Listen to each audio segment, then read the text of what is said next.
Yeah. Finally got the energy, I think. Hello there. I'm BRC. Can't you tell? Can't you see? And you can tell because it's the dawn's early light. Well, right now it is.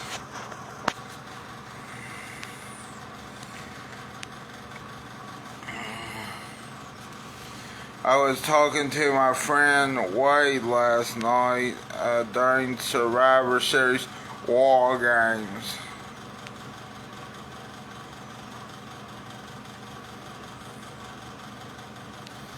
You know, because I thought it was awesome. And it's nice to talk to him finally after finding out what was going on with his Facebook Messenger. Turns out he's not on Facebook Messenger anymore. Or he's not on Facebook all the time anymore. He's still on text messages though. He still texts on there, which I didn't know. And I'm going to show you one of the texts. I hope I don't get him in trouble or get myself in trouble. Well, I'm going to tell you a joke, people. And I'm going to tell you a joke from this text message. Why should The Rock wait for the Royal Rumble? So he can drain his Rock Johnson. Yeah. See, I was saying something about the men's Wargames match. I forget what I said about it. And then he said The Rock will show up, which he didn't. I said The Rock should wait for Royal Rumble, and I said Brock Lesnar tonight, you know, which he also didn't show up. And then I said, then Dwayne can drain his Rock Johnson at the Rumble. Drain his Rock Johnson at the Rumble. He can spew out his Rock Johnson at the Rumble. Yeah. And then I said, Wade, and he said, yes, Bailey. And then I said, do you think Dwayne will drain his Rock Johnson at the Rumble or tonight or both? And he says both. And I said, okay, let's hope so. That's what I said. And then, of course, in the next text message, I had to tell him about the Moon Buffet, of course. Now, gotta remember, this is Wade Westfall we're talking about, okay? And I guess he does have, okay, I don't think he had that much of a point, but still, I guess some areas they still did it, but it's still illegal. It should be illegal, you know, but of course I think, you know, and it's all this stereotyping these people, but still, I'm going to read it to you anyway, whether it's stereotyping or not. But this was not my word, this was his word, but I'm going to read his word, okay people. Now before you say anything, remember, this is Wade and me texting. Normally, I don't know how else to explain this. To be honest with you, then I said, Wade, and he says, what? I thought we could say what, but he just said, what? I went to the Moon Buffet today, and then I showed him a picture of hot and sour soup, and then he said, did you eat cats and dogs? And I said, no, I ate hot and sour soup. Okay, here we go. I ate the good and American Chinese stuff, okay. Or American, I don't know how I should have said that. Now that I think about it, that doesn't sound good either. I said, here we go, Wade, or Wade. Wade, did you see that? And then later on, and I said, Wade, did you see that? And he said, yes. Or Otis guy, that is hilarious. That's what I said. And let me tell you what Otis did, okay? Otis of WWE fame is not back at the Barnyard fame, okay? Otis showed his groin and his ass on TV, but they had to blur it out for Peacock. Get it, Peacock. Get it because it's the animal and it's also dirty. That's a real original for a streaming site called Peacock. That's funny. Yeah. By the way, I would not say what Wade said, but remember, that was not my word, okay? The white is his words. The blue is my words. Okay, I'm not getting them in trouble. We're actually good friends. But still, I don't think he should have said, after I said something about the moon buffet, I think he shouldn't have said, did you eat cats and dogs? Now, why would I eat cats and dogs? Is the question on everyone's mind. Why in the hell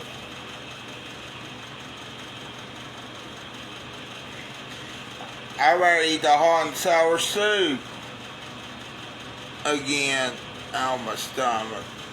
Shit.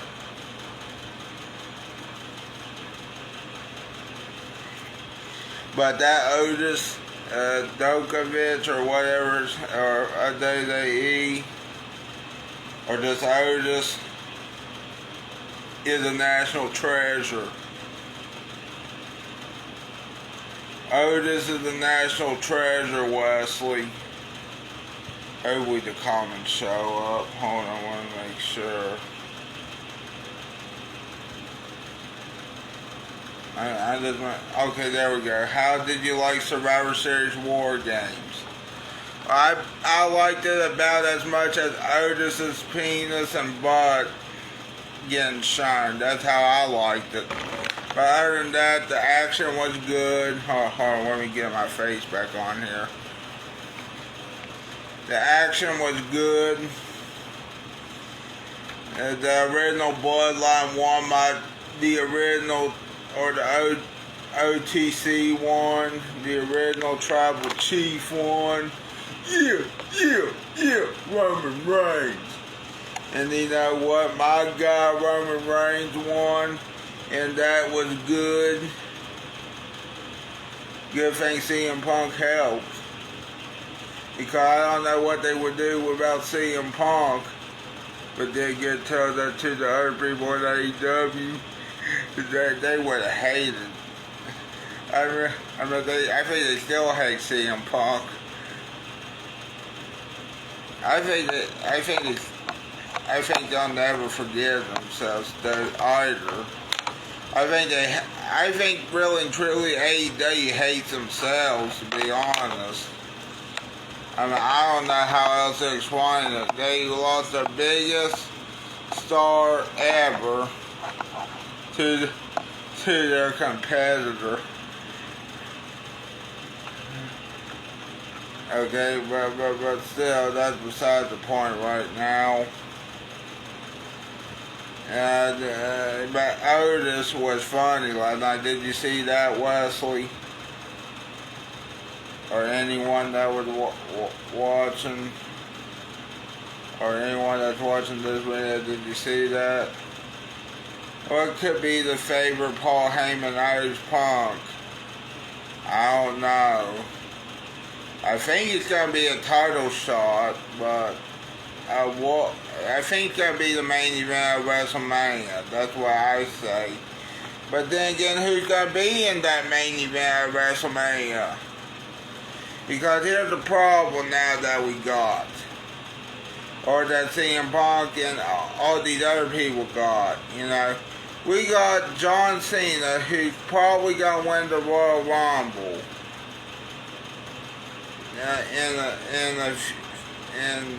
on February the 1st.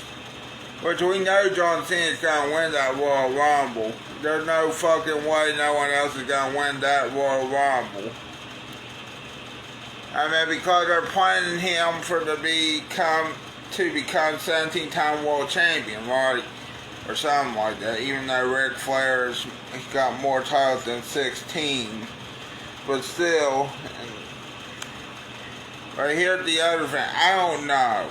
I really don't know what the favorite is. But I hope it's a title shot. And I hope it ends up being a good match too, because CM Punk. But then again, CM Punk needs to be careful.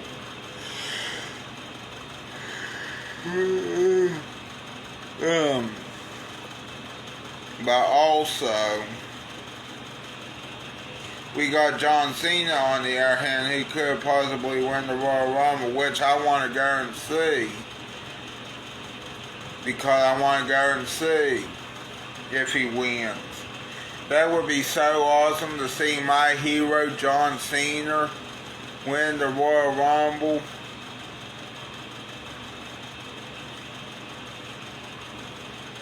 That would be so awesome. So awesome.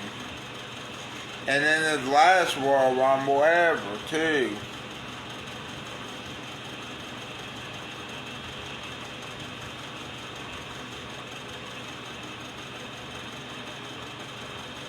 John Cena is awesome.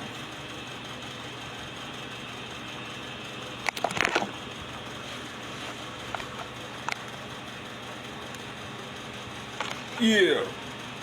But I still don't know what that favorite could be. But I don't know.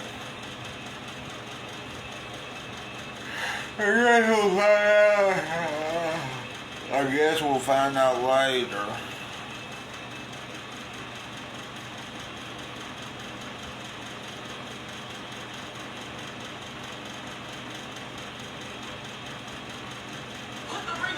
You mean to tell me baked beans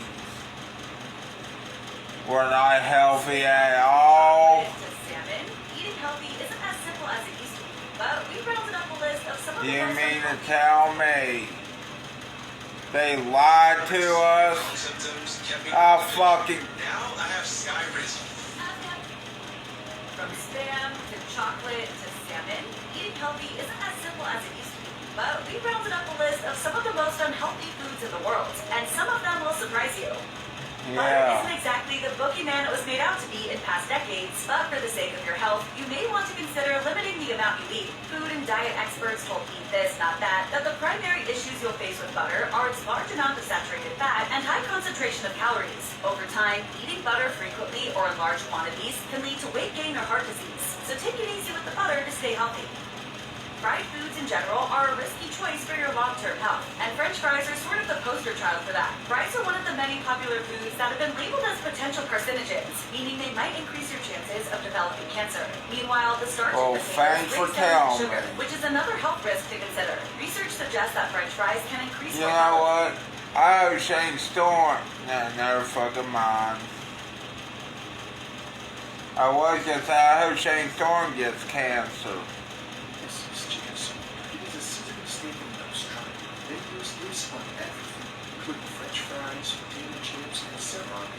I really don't care at this point. This nice taste tastes better. So much better than this MSG look better. I was not told that this is the actual MSG of this drink. That's MSG. This is ginseng. It is a seasonal staple in Australia. They use this on everything, including French fries, potato chips, and several other things. But most importantly, steaks. I was told by all my subscribers that this makes steaks taste better. So much better that it makes MSG look bad. I was even told look, MSG look bad. Supposedly, it makes everything better, even vegetables. And if that's the case, we have to give it a try. But in order to do so, the first thing we need is some steaks. today's experiment, I got these. As you can clearly see, these are not prime steaks. They are a choice. However, they are 1.5 inches thick, and it is perfect for this experiment. Because if the Australian MSG improves any of them, we're really going to have an accurate result here. Now, since I have 3 of them, this is how this experiment is going to go down. I first season all of them with a good amount of salt from my freshly ground black pepper and garlic powder. Once that was done, one of them I'm going to reserve. As the second one, I'm also gonna bet that John Cena's gonna win that Royal Rumble. Not money. I'm gonna bet on that Mountain Dew. I bet a whole case of that Mountain Dew. That, hold on, wait a minute. Let me think here, let me think real quick. That John Cena's gonna win the Royal Rumble. And if I'm wrong, well, I guess I'm wrong, but I guess I owe you a case of that Mountain Dew, whoever comments next. Or whoever watches next. Next. The more, the better. I want to make sure that we really feel this flavor. Because if this really improves the steak, we are definitely going to have it. So I continue to make sure that every single edge of this has Next. seasoning. Because once it was fully seasoned, I realized that this is salt, so it might be a little bit too much. So I went ahead and removed all of the unnecessary excess. That's once that was done, that goes to our sous vide. Vacuum sealed it, and it is now ready for sous vide. Do you have any questions, whoever's watching? 135 degrees Fahrenheit for 2 hours. This will cook them to perfection. And as that was happening, Whoever's watching, if John Cena wins, I don't owe you a case of Diet Mountain Dew, but if John Cena loses the Royal Rumble, shit, then get the time. Because John Cena said he was entering the Royal Rumble, right? Well, guess what? That's my pick to win right now, as of this moment. That is my pick. Even if there's someone else, I'm going to still say John Cena. I want to see my Super Cena. You know, AAFU everyone. AAFU every fucking body.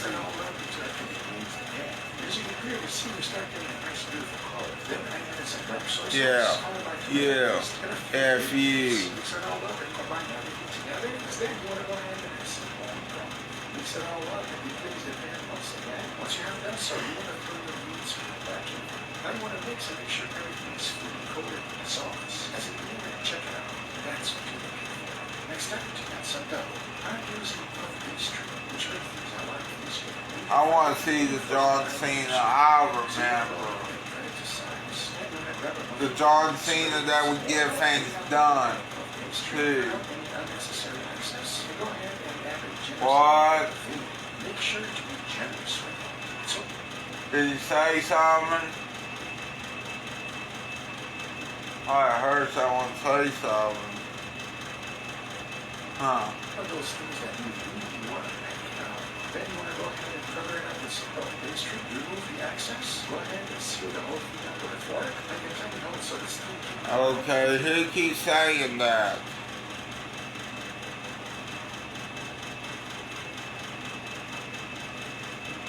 Oh, that's weird. Hope I'm not losing my damn mind. Because after about 20 minutes, check it out. Nice and golden brown, which is exactly what you're looking for. The only thing you have to do is to remove them and put it out. To bring some sweetness, I want to add them to some powdered sugar, and to keep it healthy, some chives. And that is the main side dish. I have a feeling this is going to be fantastic. Because remember, this is only the side actually, chicken salt steak talking about that, right now they were fully cooked. So I had to remove them from the bag, have them dry really good, and like always, as soon as they come out of the soup, they don't look that great. So we're gonna fix that. Last night I had a dream about the Nutmobile. That I was actually driving the Nutmobile.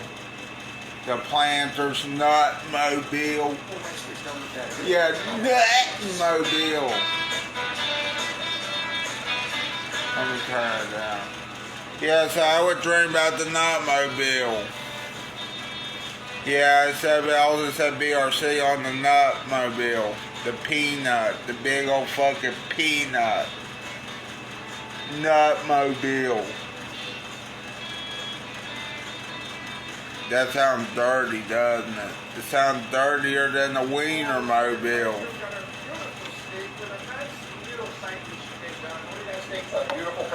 Wiener. The Oscar Mayer Wienermobile. Wiener.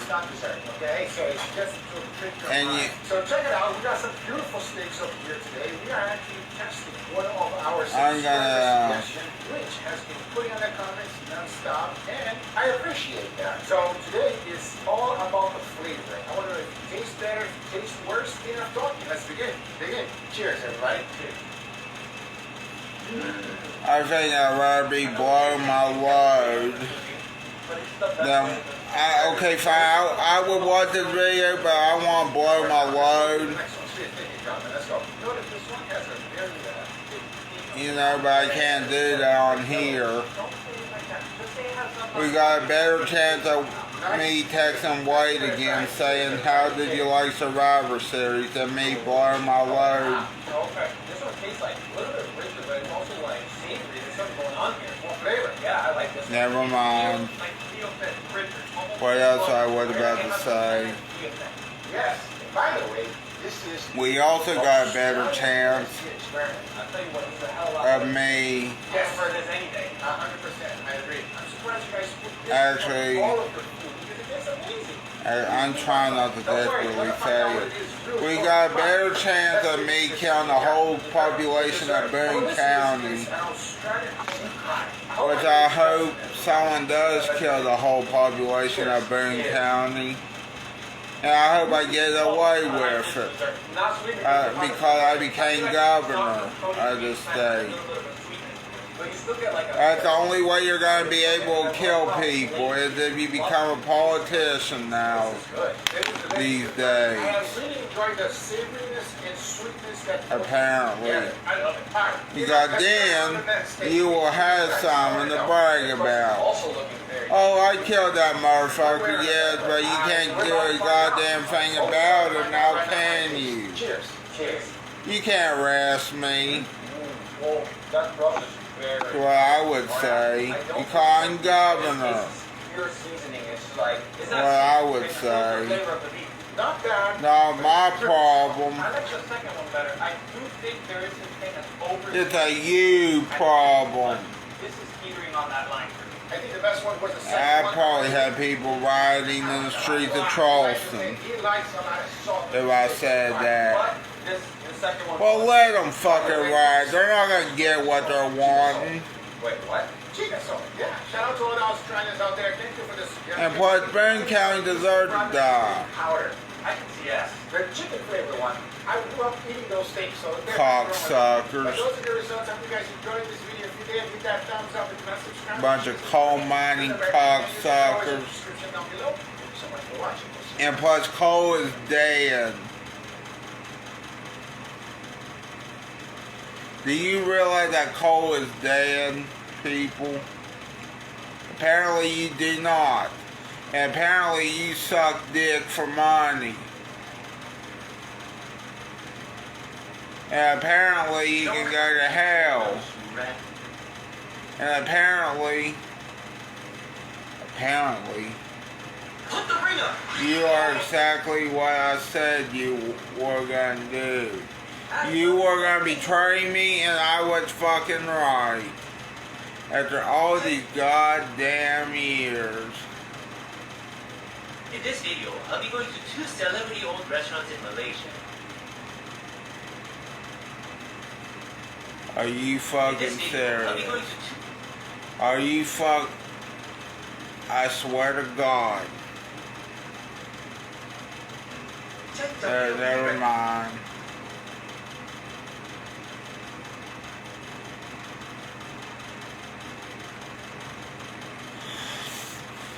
Injury crisis. A small cardboard or paper container and the items contained within it. A pack can also be defined as a group of wild animals, especially wolves, that are living and hunting together. The first ever sports card packs were made in 1887, and you were able to find them inside a pack of cigarettes called Old Judge. They were looking to promote their own chewing tobacco by placing baseball cards inside their cigarette packs. A pack of their Old Judge tobacco would go for between 5 to 10 cents, and most of the people who purchased these packs just saw the cards. Really?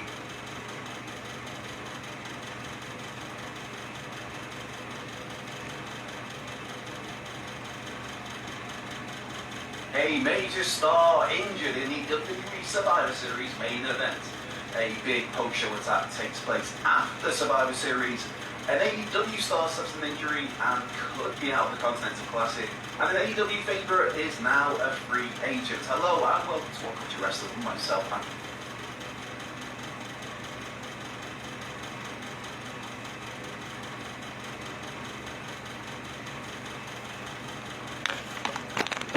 Your whole health is more than what you find at the doctor's office, because it's all around you. A major star injured in the WWE Survivor Series main event. A big post-show attack takes place after Survivor Series. An AEW star suffers an injury and could be out of the Continental Classic. And an AEW favourite is now a free agent. Hello and welcome to What Culture Wrestling with myself, Andrew Fowler. I hope you're well. I hope you're good. I hope your weekend has been a good one so far. If it hasn't been, I hope it's turned around ASAP for you. Me, I've been pretty much left twiddling my thumbs this weekend because my beloved Wrexham did not have a game, and my voice is very raspy. I should probably apologise about that ahead of time. But anyway, let's get into wrestling chatter, and let's get into WWE Survivor Series 2024.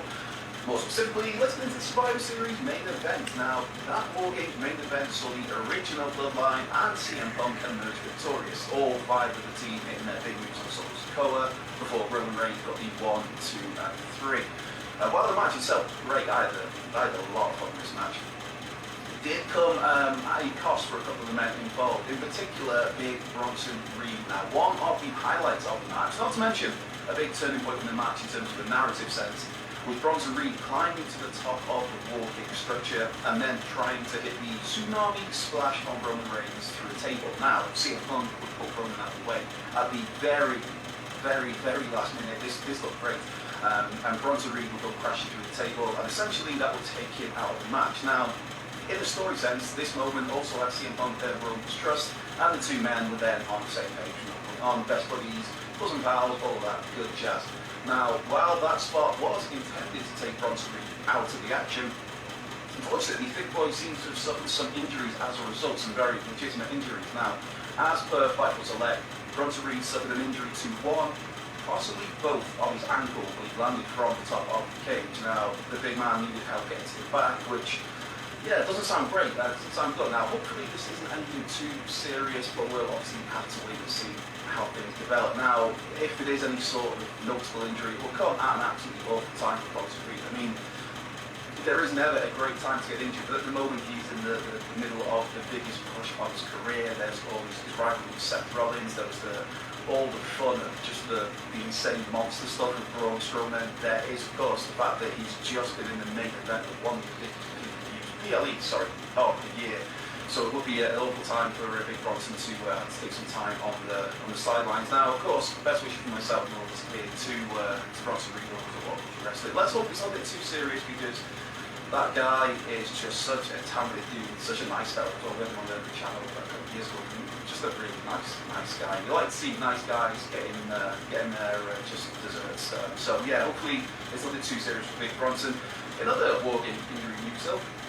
Jimmy Uso is another left a little worse for wear after that Wargames main event match. Now, like Bronson Reed, Jimmy also took to the top of the steel cage to land an Uso splash, and as revealed by Jay Uso in the post-PLE media scrum, Jimmy actually suffered a broken toe when landing that splash, which isn't great. Obviously, he was able to get out of the match in his own accord. It was no, like Bronson Reed being held to the back, and obviously damaged ankles sound a lot more serious than a broken toe. Now, a broken toe, I'm sure a lot of you out there will have had a broken toe at some point in time. They're not fun, man. They're absolutely not fun. But yeah, for those wondering about Jacob Fatu as well, I should probably touch on that. There was some concern that Jacob Fatu, is he injured? Oh no, what's he done? Has he done a harm to himself? Nah, man. Jacob Fatu was just an excellent seller. Now this comes from Fightful's Corey Brennan, who notes that because there was a spot in the match where it looked like Fatu had awkwardly landed, and then he was feigned with his leg a lot after that. And yeah, Fightful's Corey Brennan notes that while Fatu was not planning to sell his leg during the match, he also wasn't hurt and basically just decided to play up and do an amazing sell job, because Jacob Fatu is a very, very good, smart, wise, professional wrestler. As for the rest of those in the match, yeah, they were all said to be fine. Following Wargames, I know some people were like, oh, this is going to make out okay. Yeah, Punk was fine. Again, Punk was at the post-PLE presser as well. Those Punk and themselves and those. Sami Zayn, I know a lot of people made a big thing of CM Punk saying no comment, but he was asked about Roman Reigns and previous problems with the company. And there's some stories I saw going around about, yeah, CM Punk walked out of the press conference. He didn't, he said no comment. And then everybody went to leave, and he grabbed some donuts, and he messed around with Jey Uso. So, yeah, there was some headlines out there I saw where it's like, oh, God, Punk stormed out. Nah, he just had some donuts. Nice and simple. But he doesn't like the donut. But somebody who isn't fine, in a kayfabe sense that is, Damian Priest. Now, as Survivor Series, Priest again came short. He's the World Heavyweight Champion Gunther. And again, it was thanks to interference with Finn Balor. Now, the story of the match revolved around Priest injuring his shoulder, and then the ring general expertly targeting that area and wearing it down. And then following Survivor Series, Priest looked to get some semblance of revenge on Finn Balor. Now, this was... Everybody be asking, man, does Blue Chew actually work? Bro, you get a month for free. It's free. That they can take an angle, an attack angle, following Survivor Series. Now there, Damian Priest tracked down Finn Balor and attacked his club on Judgment Day Bloody, only for the tables to be turned on Priest, as JD had done at Carlito during Balor in the attack. Now the footage ended with Balor taking a steel chair to Priest's injured shoulder, trying to hit his right shoulder, his right shoulder. Anyway, one of the two. You can decide for yourself. But anyway, the footage ended with that attack with the steel chair, and then Adam Pearce was on the scene to break things up. Now, this isn't the first time that WWE has done had an attack angle take place after PLE fell off the air. For example, there was Kevin Owens, Bad Blood back in the summer where he attacked Cody Rhodes earlier in the year by Cody Plus. Now the difference there, of course, was that WWE decided to just let their fans film that and have the footage circulating on social media rather than actually shooting the footage themselves, which was the case here with Damian Priest and Finn Balor. So, Damian Priest's issues with the Judgment Day very much continue on. This is not going away anytime soon, is it? So we'll see. Can they get that through to WrestleMania for that big Priest and Balor match? Seems a long way off for people. We'll see. We'll see. Now, in another injury story, only this time, sadly, a very real injury, like Damian Priest's work injury at the pay-per-view of PLE. AEW's Juice Robinson suffered an injury during the collision match with Will Ospreay that aired this morning, depending where you are in the world. Now, the match itself was taped on Wednesday, aired last night, and it was part of the Continental Classics Gold League with Will Ospreay getting the win. Now, watching the match this morning, there wasn't any obvious spot for me where Juice suffered the injury, although very much granted it could well be my sleepy eyes this morning because I watched the Survivor Series and then getting coach of the world. But anyway, as per Fightful Select, Juice was seen on crutches during WrestleCade this weekend. He had his left ankle wrapped and was being helped around by his Bang Bang Gang pal, Switchblade Jimmy White. Now, no further details are known on this injury at this time or the severity of it right now. It will be a massive blow for Juice should be forced to pull out the Continental Classic when he's due to face, let me get this right, I think it's Colin Costello, Brody King, Darby Allin and Ricochet, we'll say Ricochet. Again, all the best to Juice, and hopefully this is nothing too serious. Juice Robinson is one of the most entertaining talents in AEW. I am always here for that sort of crazy, wild man energy. But then I'm also one of those who got a kick out of CJ Parker back in the day during the NXT run. And there was a spell where I had a particularly banging theme tune at one point. So yeah, hopefully it's nothing too serious for Juice Robinson. Now, sticking with AEW for today's final news story. Well, kind of sticking with AEW. Penta El Zero Miedo is now a free agent. Yeah, that is now the case. While it appears, this comes on the back of like speculation for months and months and months of Penta leaving school to WWE. And now he is a free agent. Now, this again was with Fightful Select, who just know that, yeah, his deal's expired. Penta El Zero Miedo is on the free agents market. it appears incredibly likely that you will end up in WWE at some point. Final notes how there is also heavy interest in marquee matches with Penta on the independent scene now. Penta last wrestled for AEW back in July. That was where he and Phoenix picked up with a private party on an episode of Rampage. But sadly means barely anybody saw it because it's Rampage. I have to get that there, it's Rampage, man. It's such a dead show. In fact, that's the Instagram, of course. But anyway, because that was actually a dumb match that I got to see that one. But Penta has been active elsewhere since then. He's worked various states in Mexico, the show we've seen that. And all through that time, speculation around Rampage on Penta and Phoenix leaving AEW to head to the show. Tony Khan has received a little bit of backlash, I would say, across this past week because Ray Phoenix's AEW contract has been extended due to time on the show with injuries. While reportedly Tony Khan had zero plans to use Phoenix during this remaining time with Khan. Now, extending the talent's time and taking back time for injuries, that's one thing. That is a whole different topic on itself. And there's rights and wrongs with that. But then to do that when you've got zero intent on using that talent, it's not a great look, is it? Yeah, not great. Either way, that means that Ray Phoenix will be turning up for WWE anytime soon. But Penta El Zero Diego, I mean, realistically, by all accounts, he could feasibly turn up on Raw tomorrow night if he wanted. Now, I don't think that would be the case, but the point is, Penta is a free agent. Any promotion on the planet would benefit from signing. Just what a talented fella. If it's down to me, if I'm getting the book, if I'm getting the pencil, and you keep going over the fancy booking route, I'm going full Lucha Underground. I want the arm-breaking, psychopathic Penta as a singles act for a game. Then you can bring your Ray Phoenix, Steve Jones' brother, as and when that AEW contract expires next year. But yeah, Pentagon in the Lucha Underground was just different, great man. Just what a menace. What an absolute menace is the great word, the best word for it. A vicious, evil, sinister menace. And yeah, and all the stuff with Bandera. It was a great old time. And with that brings today's news video to an end. I believe it's brothers Murray and Wilbon back at it tomorrow. In the meantime, continue your YouTube journey with this other excellent video that's floating around here somewhere. This has been What Culture Wrestling. I've been Andrew Bella, and I will catch you next weekend. Your underwear doing its job?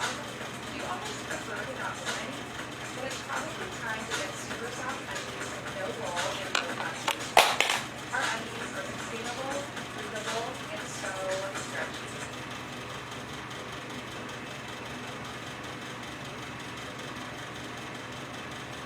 For more than 2 decades, TNA Wrestling has survived the firing lines of criticism,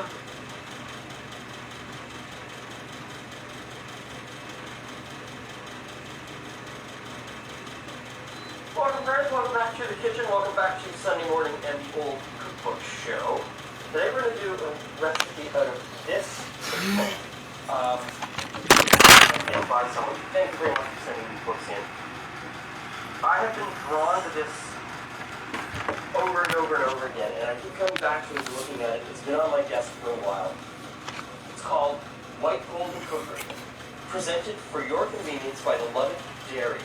Perfectly pasteurized milk and cream, fresh cottage cheese daily, dairy-rich chocolate-flavored drink. This was published in 1944. It was published by the Shed Brown Manufacturing Company. Now, Shed Brown in Minneapolis, Minnesota, is a company that made cookbooks like this and playing cards, but mostly calendars and promotional calendars. So if you were a bank or a company and you wanted to have your promotional material on a calendar in someone's kitchen 12 months a year, 365 days a year, you would go to this company, Chef Brown, and they would make it for you, and then you would distribute it as a promotional item, which is what's happened with this cookbook. So this cookbook probably appeared across the United States in 1944 for different companies with more than likely exactly the same recipes inside. And on the back cover, very helpful hint, there's a hole in the top of it. Very helpful hint about how to put the nail in the wall at an angle so that you can hang this cookbook in your kitchen. I grew up in a kitchen where calendars and cookbooks hung on nails tacked into the kitchen cabinets. So I'm very familiar with this. What I love about this cookbook, though, is that it does not, in any way, shape, or form, follow the narrative.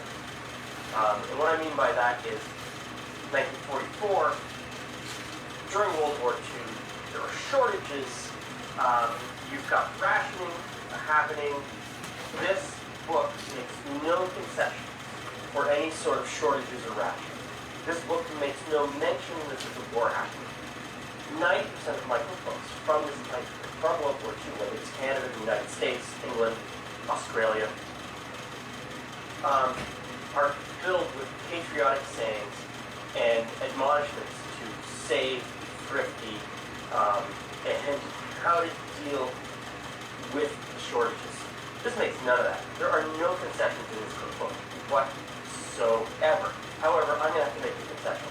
Because the first ingredient calls for 2 cups of cooked cube meat, leftover cooked meat. Now, I'm assuming that it wants you to reuse the roast, the Sunday roast, in a dish later in the week. And that's not a wartime thing.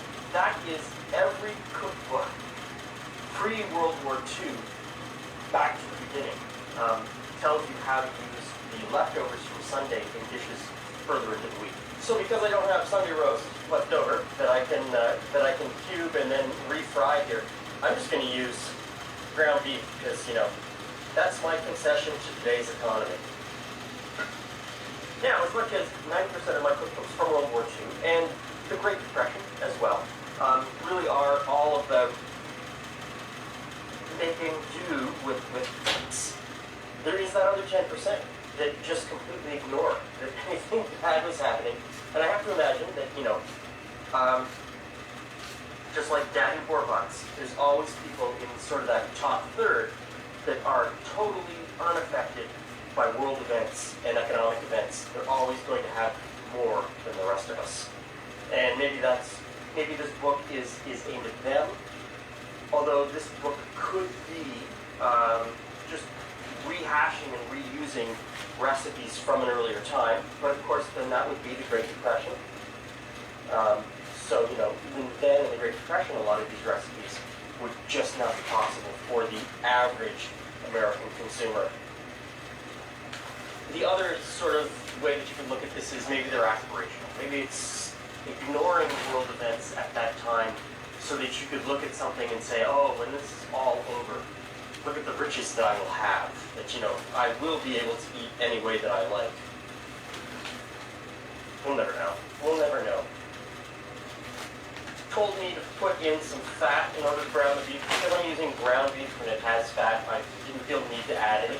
So in goes the next ingredient, which is a little bit of chopped onion and a little bit of salt. Okay, so this is where I admit that I'm suffering from a bit of a cold, and I forgot to turn on the camera for the last shot. So, into this frying pan, I put cooked peas, green peas, cooked lima beans, or butter beans, depending on where you are, what you want to call them, and some cooked carrot. In with some water mixed with a little bit of the water that I cooked the carrot in. So that is all in the pan now, and I was supposed to add enough liquid just to come up to the top. So I think I'm going to add just a little bit more, and I'm going to simmer that on low for a while. Now, I'm supposed to thicken this with a slurry of water and flour. So I've got a little bit of water here, and I've got some flour. I'll just mix this together. I would do this with a beurre if it was up to me. I could choose, but since the recipe asks for this method, we'll go ahead and do it. Okay, so we'll pour some of that in, not all of it just yet. Stir that in and let this simmer away, thicken up while we move on to the biscuit portion. So there's biscuits that go on top of this inner ring, crown, over the top. It also tells me to put that in casserole, but I've got it in a really nice cast iron pan that can go in the oven, so I'm just going to leave it in that pan. Very straightforward biscuits. Flour, salt, baking powder, and butter or other shortening. So, down in the comment section, and at the risk of sounding like a broken record, butter is a shortening. Butter is a shortening. Shortening is a word that's been used for hundreds of years for a fat, solid at room temperature that shortens the crust.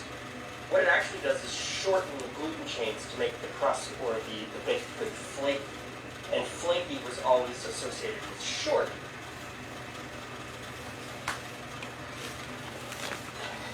So, prior to the invention of vegetable shortening, Crisco, as everybody would know it, shortening was in cookbooks, and it meant to use butter, lard, or tallow. Only after Crisco was invented and the marketing machine of Procter & Gamble really rolled up, Procter. people started to think of shortening only as vegetable shortening. And they started to associate Crisco and other brands of vegetable shortening with shortening. And then the language starts to change a little bit. And really, post-World War II, the language changed a lot because of this marketing.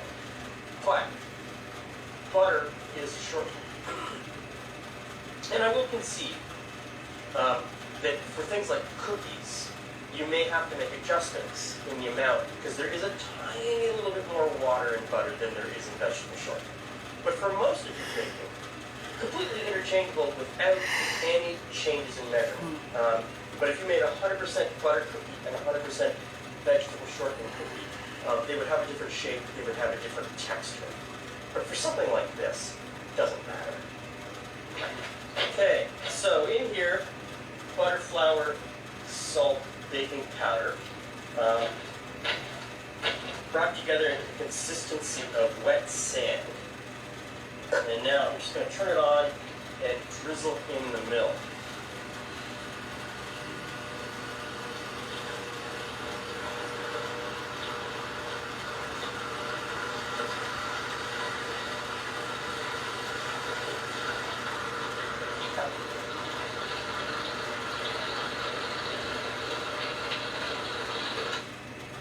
Okay, I'm going to put a little bit of flour on the bench. I've got a 2-inch biscuit card here. And we'll get our dough up. It tells me to knead 50 times in order to get a nice smooth dough. I'm not going to have to knead that much.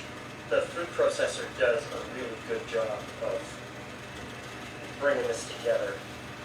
It will take a little bit of work though to get it nice and smooth and consistent.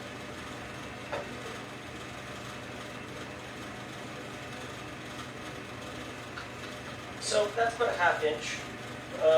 Don't know how many I'm going to need to go around. Straight down or twist? What do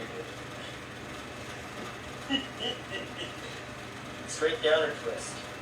I'm firmly in the twist camp. Anyway, but I think with this dough though, get as many as you can, and then refold and repat it out a little more. Usually this type of dough is fairly compliant. Okay, let's see. How many biscuits do we need to make a crown around the outside?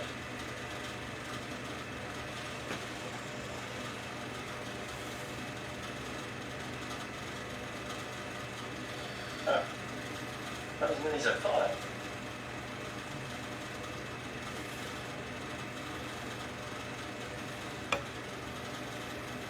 Okay, so I know it's just supposed to be a crown around the outside. Just got a piece of dough. Waste not, want not. I cannot waste something like this. So can I probably get 2 more. Let's see. It's not going to be pretty. Okay. Not terribly pretty, but there's 2 more. I'm going to put them in because I just can't waste.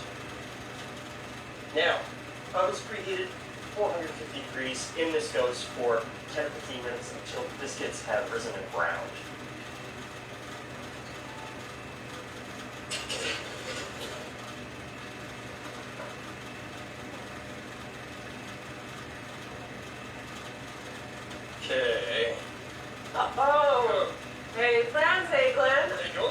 I do love biscuits. A biscuit chopped.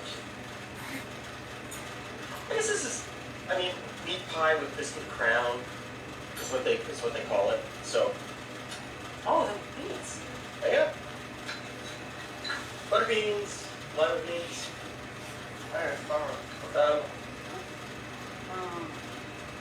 Which butter bean or lima bean do you eat? The green one or the white one? Do they taste different? I don't have a whole lot of experience with. I mean, they weren't part of my food lore growing up. Yeah. Basic hearty stew Mm-hmm. with Icelandic biscuit. I'm trying to get the stew that's 2 quarters.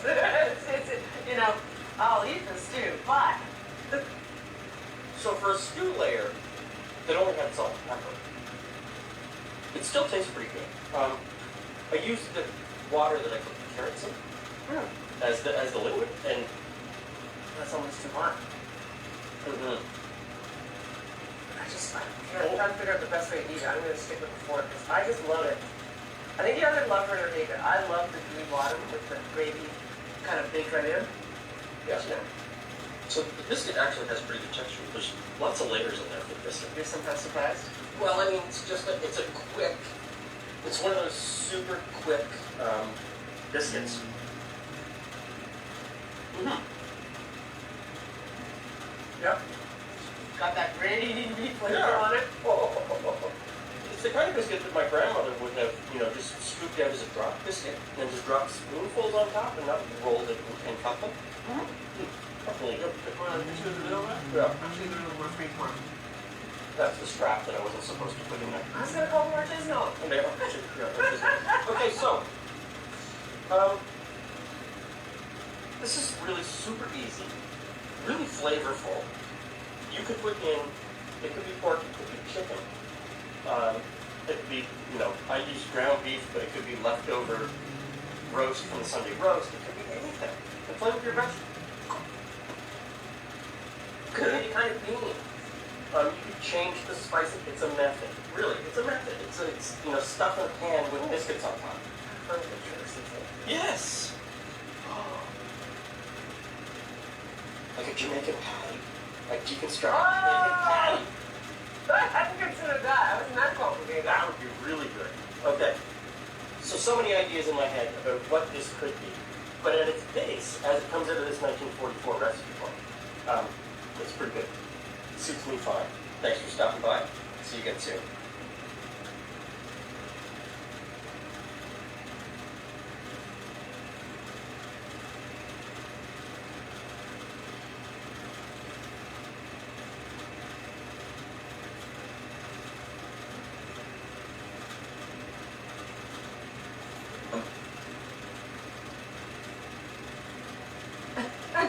Who wants to show off his apron? The aprons are still available for sale. Discount codes in the box below. The website is in Canada, set up in Canadian dollars, so your sticker shock, remember, if you're from the United States, it is cheaper. Canadian dollar just went down again this The week. Canadian dollars are down, yeah. So, see you again soon.